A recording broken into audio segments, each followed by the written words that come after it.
Hi everybody, Ian Bremmer here around your world in 180 seconds. I have your questions lined up on my phone and we're ready to go. Let's start. First, does Putin's upcoming visit with Xi Jinping signal a continuing no-limits partnership between China and Russia? The relationship is certainly becoming more strategic over time, not so much because the Russians are changing their behavior. They have very few options at this point. North Korea and Iran are their top allies. Belarus, Syria, I mean, it's a rogues gallery. But China is increasingly finding that their ability to work long-term in a stable and sustainable way with America's allies in Asia, with the Europeans, and with the United States itself becoming more constrained. And given all of that, willingness to be a closer ally with Russia is increasing over time. Just look at Biden putting 100% tariffs on Chinese electric vehicle exports. All of this is sending a message to the Chinese that no matter who's elected in November, that the U.S. is trying to contain them. And yeah, I think longer term, the more they see that from the U.S. and their allies, the closer with the Russians they will eventually be. Okay, why is Europe alarmed with Georgia's foreign agents law?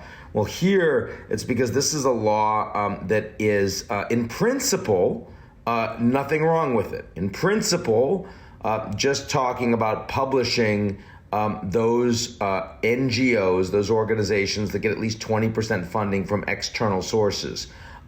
In reality, it's being put in place by a bunch of political leaders that are aligned with Russia. It is almost identical to Russia's own foreign agents law, and it has been used in Russia to chilling effect to shut down anything that feels like pro-Western democratic opposition in government institutions that in Russia are authoritarian and in Georgia are leaning more authoritarian. Keep in mind, this is a Georgia that has constitutionally enshrined that they want to join the European Union and NATO, but the reality is their political officials are moving farther away from that. Big demonstrations and potential for violence on the ground in Georgia going forward. Finally, how will Biden respond if Israel continues to push into Rafah?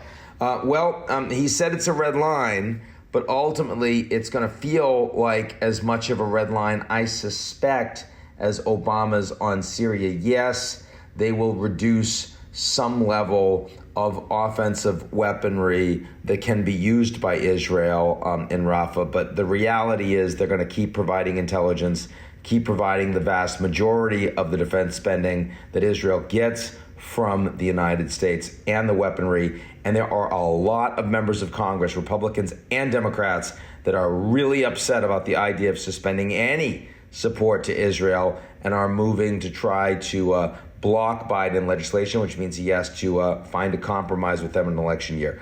All of this puts him firmly in no man's land on the Israel-Palestine issue, not where Biden wants to be. That's it for me, and I'll talk to y'all real soon.